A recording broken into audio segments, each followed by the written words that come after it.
This is the Trump Breaking News Network. Here's what's happening. Russian-Iranian pro-Assad coalition on verge of huge victory in Syria ahead of Trump's inauguration. By Yochanan Visser. The more than 5-year-old Syrian civil war seems to have reached a turning point.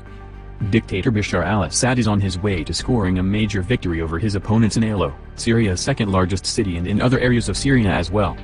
The Russian-Iranian-led pro-Assad coalition launched a major offensive to bring Aleppo under full government control in the middle of November, a day after President Obama admitted his Syria policy hadn't worked. At the beginning of this week, the coalition finally scored a critical victory over the Jaish al-Fatah alliance of Sunni Islamist rebel groups in eastern Aleppo when it seized the strategically vital Sakhour neighborhood in East Aleppo that had been controlled by Jaish al-Fatah since 2012. An estimated 80,000 civilians have been displaced by the offensive as they fled to areas held by the Kurdish YPG militia and to other neighborhoods in Aleppo held by the rebels. Hundreds of others have been killed since the beginning of the offensive. The alliance of Shiite militias, the Russian army, the Iranian Revolutionary Guards Corps and what is left of Assad's army continued to make stunning gains, and on Saturday media reported that the coalition had captured more than 60% of the rebel-held territories in Aleppo after another neighborhood fell. Regime forces took the strategic district of Tariq al-Bab in fighting early on Saturday morning, The Telegraph in Great Britain reported, while Russian media claimed 12 neighborhoods in eastern Aleppo had been brought under Assad's control again.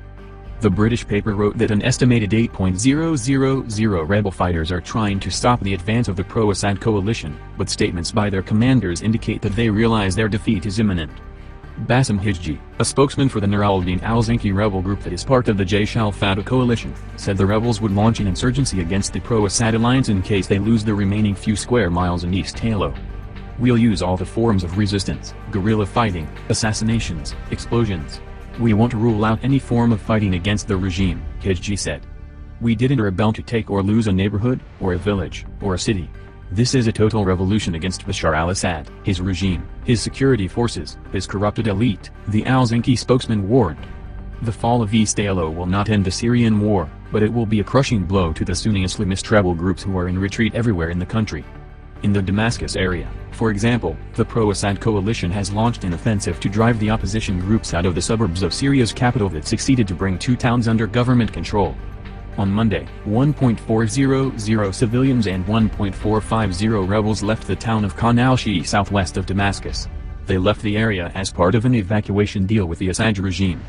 A day later, regime forces seized the city of al-Tal north of Damascus and closed in on Galfa, a city east of the capital.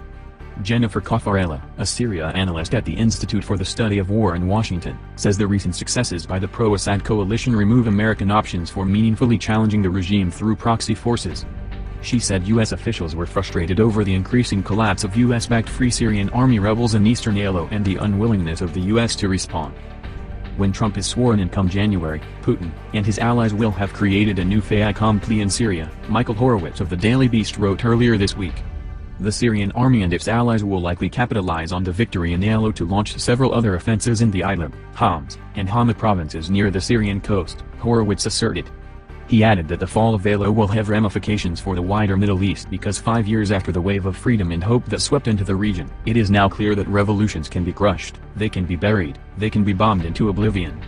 Horowitz blamed Obama's Syria policy for the unfolding debacle in Syria. Where America has been hesitant, incoherent, and unreliable, Russia has been dependable, forceful, and ruthless, Horowitz fumed. He wrote that Syria would be only the beginning for Putin and predicted the Russian president will use this clear military success to cement new friendships with the region's autocrats, who seek reliable partners to consolidate their power, and concluded the so-called Arab Spring would die with the fall of Aleppo. You might ask what the Obama administration is doing, meanwhile. While in Rome, Secretary of State John Kerry presented his Russian counterpart Sergei Lavrov with new proposals. The proposals were in line with the position of the Russian experts at the talks with the Americans, the Russian foreign minister said without elaborating. Lavrov expressed his willingness to send diplomats and military experts to Geneva where earlier, negotiations about a ceasefire or a political solution for the Syrian conflict failed.